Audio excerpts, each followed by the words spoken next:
Olá, hoje nós vamos fazer um vídeo apresentando os conceitos introdutórios da inflação, um dos conceitos mais importantes no receituário dos economistas. A inflação, ela mede o comportamento dos preços de uma região em um determinado tempo.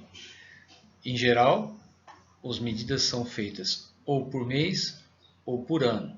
A gente tem inflação mensal, ou inflação acumulada nos 12 meses, ou inflação de um determinado ano. São essas três medidas que, em geral, a gente encontra no noticiário econômico e que a gente usa no trabalho do dia a dia do economista ou até dos administradores e contadores que também trabalham muito com esse indicador. A inflação, ela mede como os preços estão aumentando, ou seja, ela é um indicador de aceleração. Quanto mais rápido os preços estão aumentando, maior a inflação. Por que é importante a gente medir a inflação? Porque a inflação ela afeta principalmente a qualidade de vida das pessoas. Como as pessoas têm salários e ganhos relativamente fixos, em geral, a maioria das pessoas tem salários determinados em contratos anuais. Se houver inflação alta, as pessoas ao longo do ano não vão poder mais consumir a mesma quantidade que consumiam antes. Vão ser obrigados a diminuir suas quantidades consumidas ou ir para algum tipo de endividamentos, já que o orçamento vai começar a ficar curto, como diz no linguajar das pessoas. Vai acabar o dinheiro antes de acabar o mês. A inflação também afeta o desempenho econômico das empresas. Imagine uma situação onde você está com o estoque cheio e de repente os preços começam a cair. Isso significa que você então vai ter a necessidade de vender abaixo do que você comprou.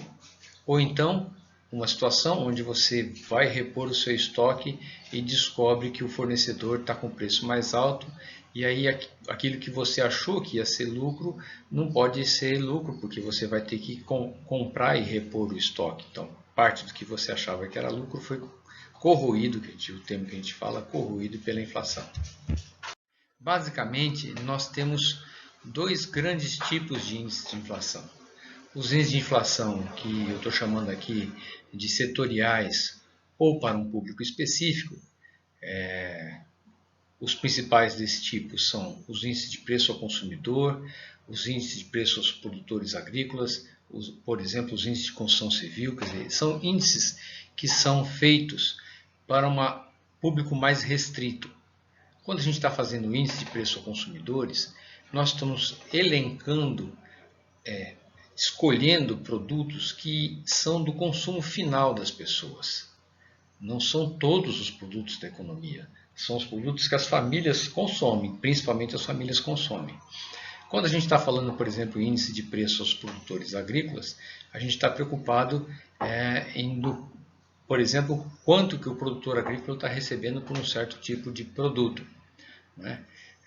Então, o índice de preço de construção civil, quanto custa para produzir um metro quadrado, por exemplo. Então, são vários tipos de índices setoriais ou para um público específico que existem. Existem várias fontes de informação desses itens.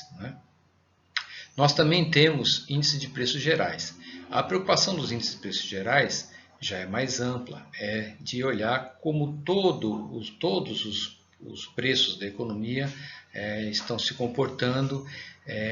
Aí envolve não só os preços dos consumidores, os preços que as pessoas estão comprando, dos produtos que as pessoas compram para o seu consumo do dia a dia, mas também os preços que são praticados entre as empresas, quer dizer, dentro das cadeias produtivas até chegar no produto final. Então, esses preços aí dentro das cadeias produtivas também são capturados nos índices de preços gerais.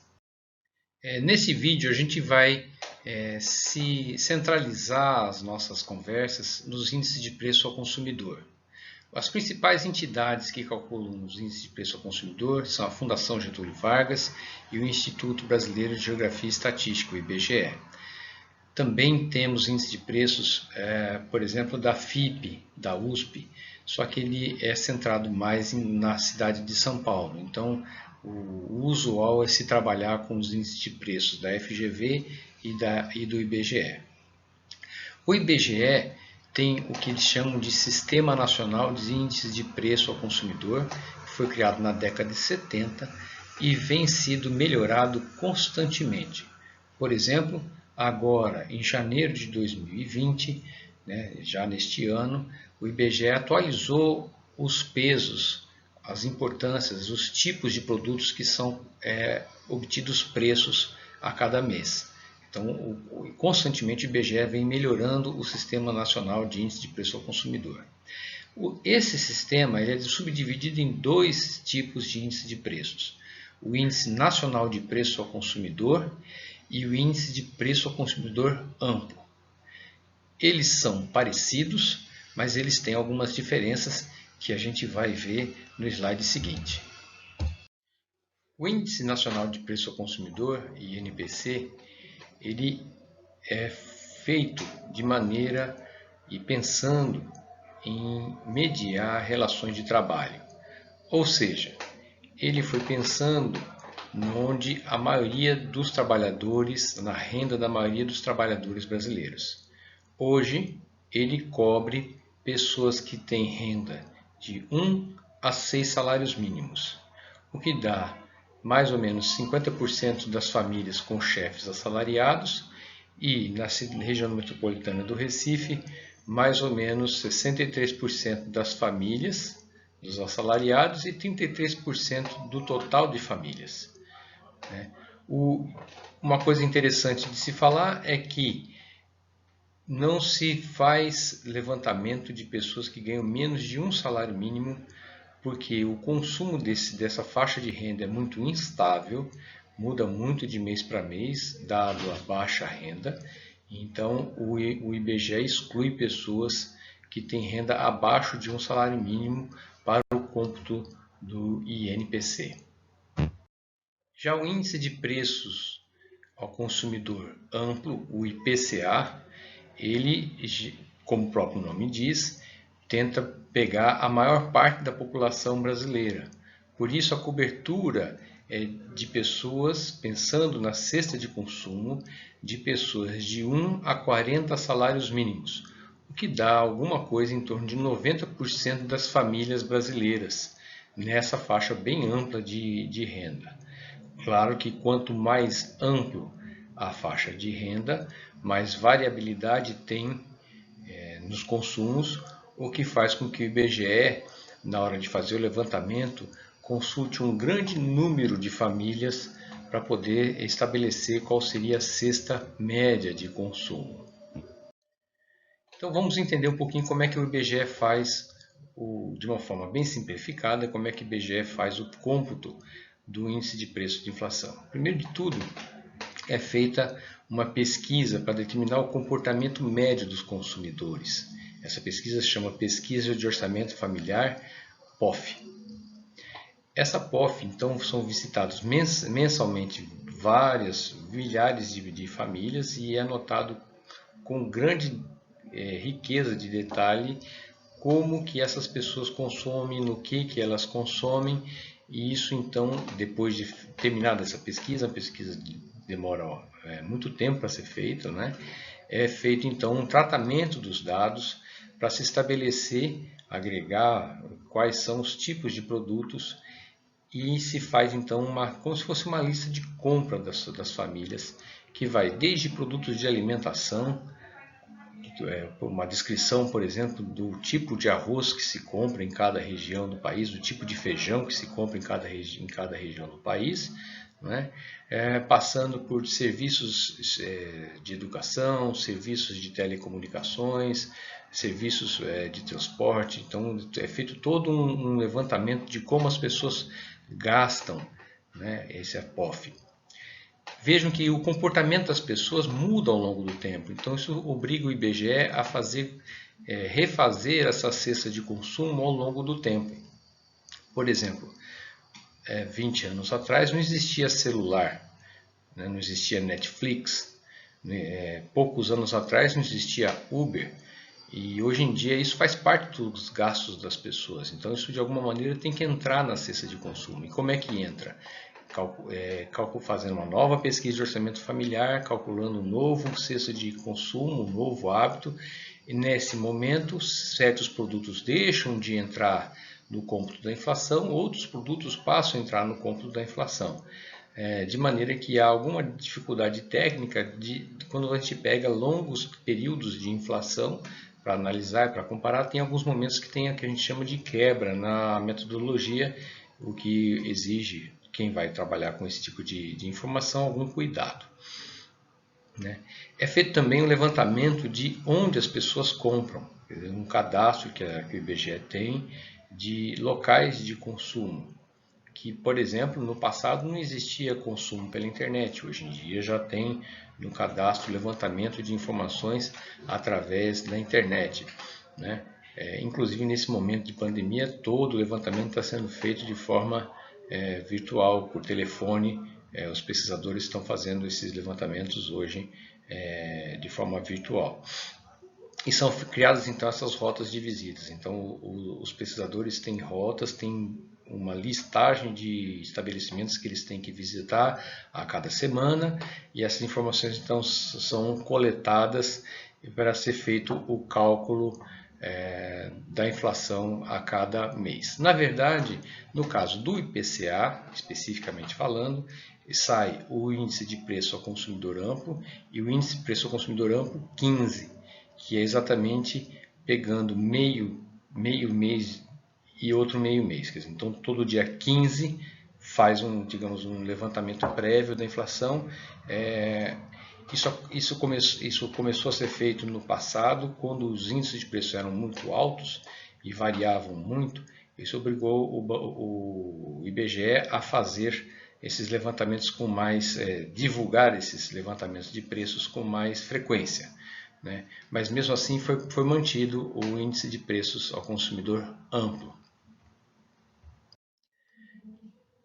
Uma vez que então que é coletado o preço de cada um dos produtos em cada um dos estabelecimentos, é feito o cálculo de quanto houve esse aumento. E esse cálculo então vai fazendo a parte agregação, quer dizer, quanto que aumentou cada produto em cada cidade, para se calcular então a média ponderada desses aumentos.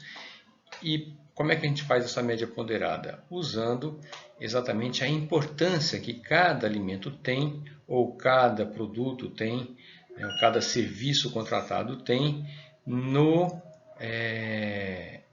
na cesta básica. Então, no caso aí, hoje, como a gente está com uma cesta nova a partir de janeiro de 2020, a gente tem uma estrutura de ponderação totalmente nova. Aqui a gente pode olhar como está a estrutura de ponderação dos dois índices de preços calculados pelo IBGE. Por exemplo, a alimentação e bebidas corresponde a 19% do gasto das famílias, na média das famílias de 1 a 40 salários mínimos. Já no INPC, isso dá 21,99.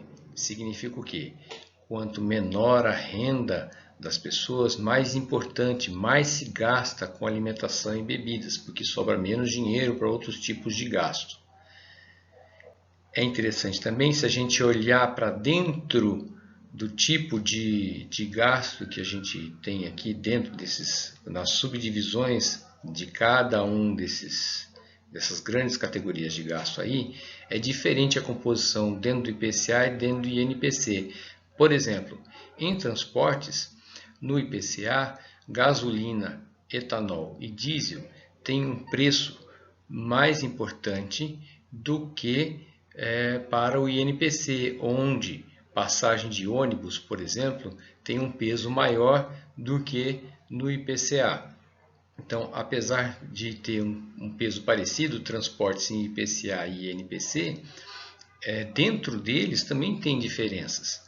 Então, por exemplo, em alimentação e bebidas, é subdividido em alimentação dentro de casa e alimentação fora de casa. Esses pesos são diferentes no IPCA e no INPC. Então, a cesta do INPC ela é mais focada num consumo mais, vamos assim dizer, mais básico, mais focado na moradia e na alimentação.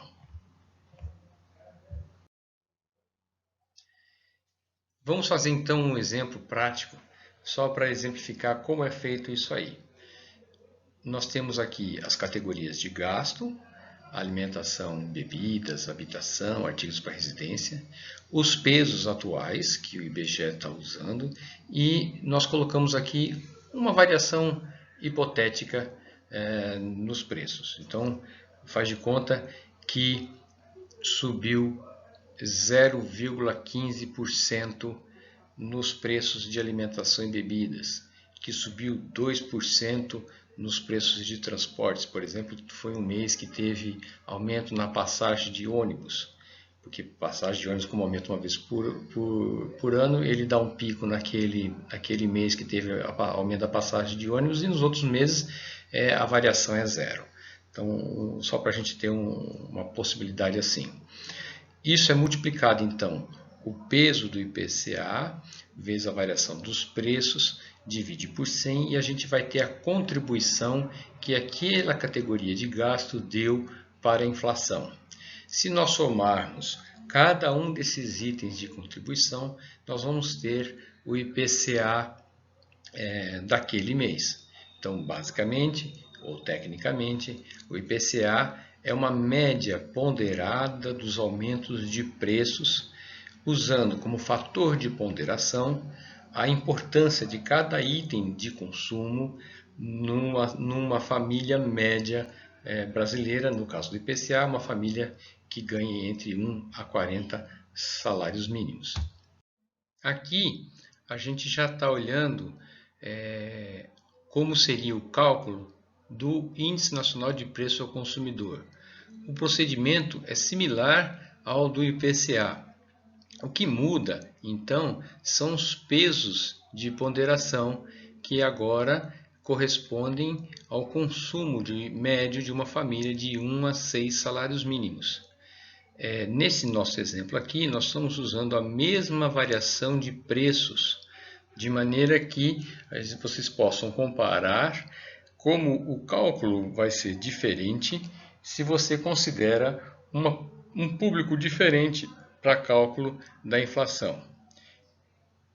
Para finalizar esse vídeo, então, fica a seguinte impressão para vocês. Muitas vezes você observa um índice de inflação no noticiário, mas tem a impressão de que a inflação é maior, provavelmente porque a sua cesta de consumo tem mais itens daqueles que aumentaram mais naquele mês, o que dá para você essa impressão de que a inflação está sendo maior. Então, como a inflação é apenas uma média, você pode estar verificando uma inflação acima da média. No próximo vídeo dessa nossa série focada na inflação, eu vou mostrar para vocês como que vocês podem consultar o site do IBGE para obter as informações de inflação, desde as correntes até conseguir um histórico dessas inflações ao longo do tempo.